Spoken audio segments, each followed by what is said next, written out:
Welcome back to my channel. ಹೊಸದಾಗಿ channel ನೋಡ್ತಾ ಇದ್ದರೆ ಸಬ್ಸ್ಕ್ರೈಬ್ ಮಾಡಿಕೊಂಡು ಸಪೋರ್ಟ್ ಮಾಡಿ. ಸಚ್ಚಿದಾನಂದ ಸಾಯಿನಾಥ್ಗೆ ನಮಸ್ಕಾರ ಮಾಡುತ್ತಾ ಸಾಯಿನಾಥರ ಅನುಗ್ರಹ ಎಲ್ಲರ ಮೇಲೂ ಇರಲಿ ಅಂತ ವಿಡಿಯೋ ಪ್ರಾರಂಭ ಮಾಡ್ತಾಯಿದ್ದೀನಿ. ಸ್ನೇಹಿತರೆ, ನಮಗೆ ಯುಗಾದಿ ಅನ್ನುವಂಥದ್ದು ಹೊಸ ವರ್ಷ. ಎಲ್ರಿಗೂ ಕೂಡ ನಮ್ಮ ಜೀವನದಲ್ಲಿ ಬೇವು ಬೆಲ್ಲ ಅನ್ನುವಂಥದ್ದು ಸಮಾನವಾಗಿ ನಾವು ತಗೊಳ್ಬೇಕು ಅನ್ನುವಂಥದ್ದು ಕೂಡ ಈ ಒಂದು ವರ್ಷದಲ್ಲಿ ಸಾಕಷ್ಟು ಜನ ನಮ್ಮ ರಾಶಿಗೆ ಏನು ಆಗುತ್ತೋ, ನಮ್ಮ ಇದರಲ್ಲಿ ಚೆನ್ನಾಗಿಲ್ವೋ ಚೆನ್ನಾಗಿರುತ್ತೋ ಈ ಥರ ನಾವು ಆಲೋಚನೆ ಮಾಡ್ಕೊಳ್ತಾ ದಿನಗಳನ್ನು ಕಳೀತೀವಿ. ಆದರೆ ನಾವು ಇಷ್ಟಪಡುವಂಥ ಯಾವುದೇ ಕೆಲಸಗಳಾಗಿರಬಹುದು, ಅದರಲ್ಲಿ ನಂಬಿಕೆ ಇಟ್ಟು ಶ್ರದ್ಧೆಯಿಂದ ಮಾಡಿದಾಗ ಉತ್ತಮವಾದಂಥ ಫಲಗಳನ್ನು ನೋಡಬಹುದು. ಈ ದಿನ ಅಮಾವಾಸ್ಯೆ ಆಗಿರೋದ್ರಿಂದ ಅಮಾವಾಸ್ಯೆ ಅನ್ನುವಂಥದ್ದು ಕತ್ತಲಿನಿಂದ ಕೂಡಿರುತ್ತೆ, ಸಮಸ್ಯೆಗಳು ಜಾಸ್ತಿ ಇರುತ್ತೆ. ಈ ದಿನ ತುಂಬಾ ಏನೋ ಒಂದು ಕಷ್ಟ ಅನ್ನೋದು ಇರುತ್ತೆ ಅನ್ನುವಂಥ ಮನಸ್ಥಿತಿಯಲ್ಲಿ ಸಾಕಷ್ಟು ಜನ ಇರ್ತಾರೆ. ಪ್ರತಿನಿತ್ಯ ಕೂಡ ನಮಗೆ ಒಂದು ಹೊಸ ದಿನ ಅಂತಲೇ ನಾವು ಪ್ರಾರಂಭ ಮಾಡ್ತೀವಿ. ಹೊಸ ಅವಕಾಶಕ್ಕಾಗಿ ಎದುರು ನೋಡ್ತಾ ಇರ್ತೀವಿ. ಅದು ಒಳ್ಳೆಯದೋ ಕೆಟ್ಟದ್ದೋ ನಮಗೆ ಗೊತ್ತಿರೋದಿಲ್ಲ.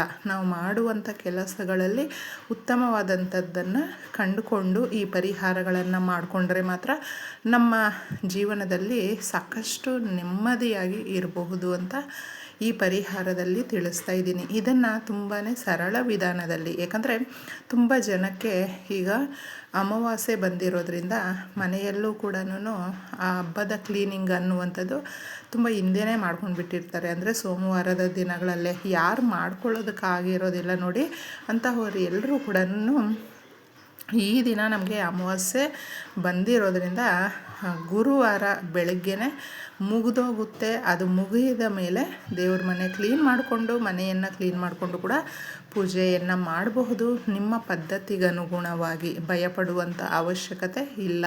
ಹೊಸ ವರ್ಷ ಅಲ್ವಾ, ನಮ್ಮೆಲ್ರಿಗೂ ಕೂಡ ಸ್ನೇಹಿತರೆ ನಾವು ಎಷ್ಟು ನಮ್ಮ ಶಕ್ತಿಯ ಅನುಸಾರ ಏನಿರುತ್ತೋ ಅದನ್ನು ಮಾಡಿಕೊಂಡು ದಾನ ಧರ್ಮ ಮಾಡುವಂಥದ್ದು ಅಂದರೆ ತುಂಬಾ ಒಂದು ಶಕ್ತಿಯನ್ನು ಕೊಡುತ್ತೆ ಹಾಗೂ ತೃಪ್ತಿಯನ್ನು ಕೂಡ ಕೊಡುತ್ತೆ. ಎಷ್ಟೋ ಕಷ್ಟದ ಸಮಸ್ಯೆಗಳಿಂದ ಕೂಡ ನಮ್ಮನ್ನು ಹೊರಗಡೆ ತಗೊಂಡು ಬರುತ್ತೆ. ಹೌದು, ಅಷ್ಟೊಂದು ಶಕ್ತಿ ದಾನ ಧರ್ಮಕ್ಕೆ ಇರೋದರಿಂದ ನಿಮ್ಮ ಕೈಯಲ್ಲಿ ಏನು ಸಾಧ್ಯ ಆಗುತ್ತೋ ಅದನ್ನು ಕೂಡ ಕೊಡಬಹುದು.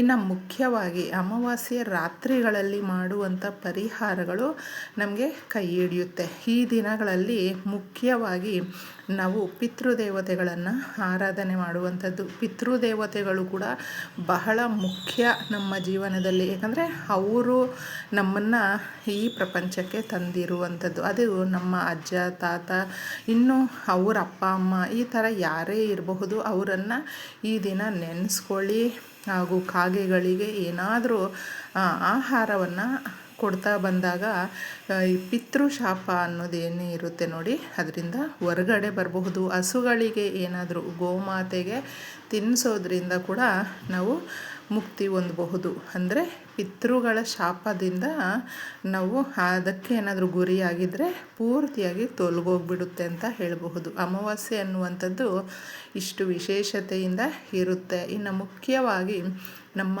ಅಡುಗೆ ಮನೆಯಲ್ಲಿ ಸರಳ ವಿಧಾನದಲ್ಲೇ ನಾವು ಮಾಡುವಂಥ ಪರಿಹಾರಗಳು ಹೇಗೆ ಪ್ರತಿನಿತ್ಯ ನಾವು ನಿತ್ಯದ ಜೀವನವನ್ನು ಎದುರಿಸ್ತಾ ಇರ್ತೀವಿ ಹಾಗೂ ಅದರಲ್ಲಿ ಬರುವಂಥ ಸಂಕಷ್ಟಗಳು ಸಾಕಷ್ಟು ವಿಧಾನಗಳಲ್ಲಿ ಇರುತ್ತೆ. ಪ್ರತಿಯೊಬ್ಬ ಮನುಷ್ಯನಿಗೂ ಅವರದೇ ಆದಂಥ ಸಮಸ್ಯೆಗಳು ಕೆಲಸಗಳು ಅನ್ನೋದು ಇರೋದರಿಂದ ಸಮಸ್ಯೆಗಳು ಜಾಸ್ತಿ ಹಣಕಾಸಿನ ವಿಚಾರಗಳಿಗೆ ಕೂಡಿರುತ್ತೆ. ಯಾಕಂದರೆ ಪ್ರತಿನಿತ್ಯ ನಾವು ಪ್ರಾರಂಭ ಮಾಡುವಂಥದ್ದೇ ಹಣಕಾಸಿನಿಂದ. ಯಾಕಂದರೆ ಎಲ್ಲವನ್ನೂ ಕೂಡ ನಾವು ಕೊಂಡುಕೊಳ್ಬೇಕು ಅಂದರೆ ಅದು ದುಡ್ಡಿನಿಂದನೇ ಸಾಧ್ಯ ಆಗುತ್ತೆ, ಗಾಳಿ ಒಂದನ್ನು ಬಿಟ್ಟು.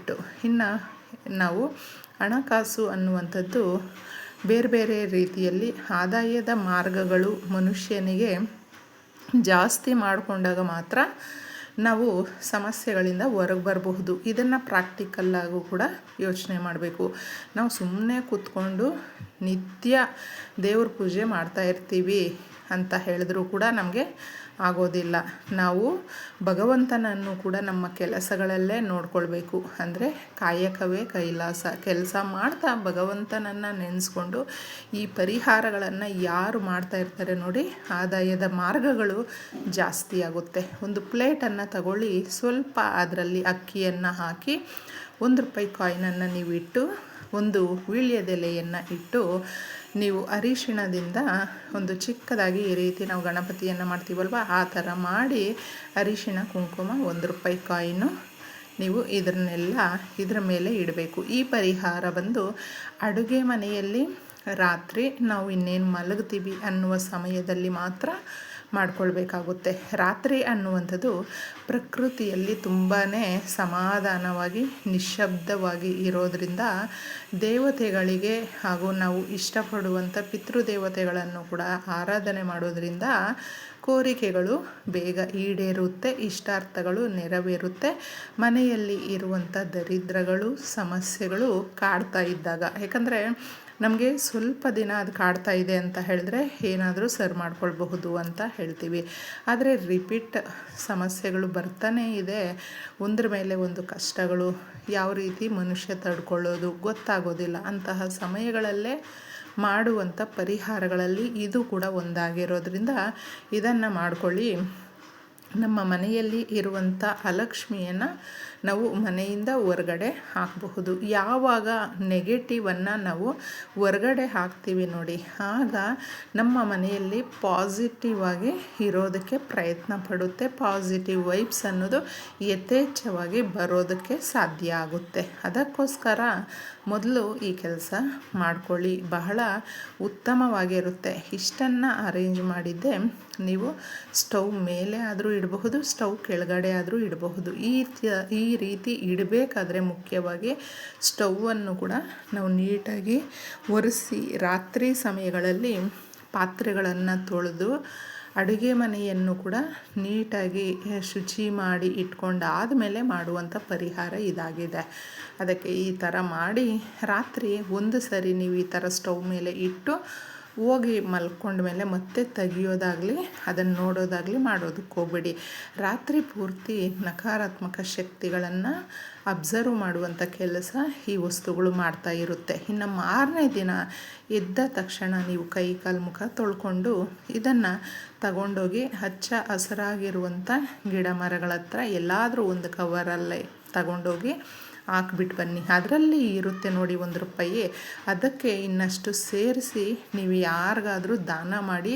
ಈ ರೀತಿ ನಾವು ಒಂದು ಸ್ವಲ್ಪ ಹಣ ದಾನ ಮಾಡೋದ್ರಿಂದ ನಮಗೆ ಯಥೇಚ್ಛವಾದಂಥ ಆದಾಯ ಅನ್ನೋದು ಬರುತ್ತೆ, ದುಡ್ಡು ಅನ್ನೋದು ಬರುತ್ತೆ, ಸಮಸ್ಯೆಗಳು ಹೋಗುತ್ತೆ. ದಾನ ಧರ್ಮದಲ್ಲಿ ಅಷ್ಟೊಂದು ಶಕ್ತಿ ಇರೋದ್ರಿಂದ ನೀವು ನಂಬಿದಂಥ ಭಗವಂತನು ಕೈ ಹಿಡಿತಾನೆ ಸ್ನೇಹಿತರೆ. ಇಷ್ಟು ಮಾಡ್ಕೊಳ್ಳಿ. ಹೊಸ ವರ್ಷ ಎಲ್ಲ ರೀತಿಯಲ್ಲೂ ಕೂಡ ಶುಭದಾಯಕವಾಗಿರುತ್ತೆ.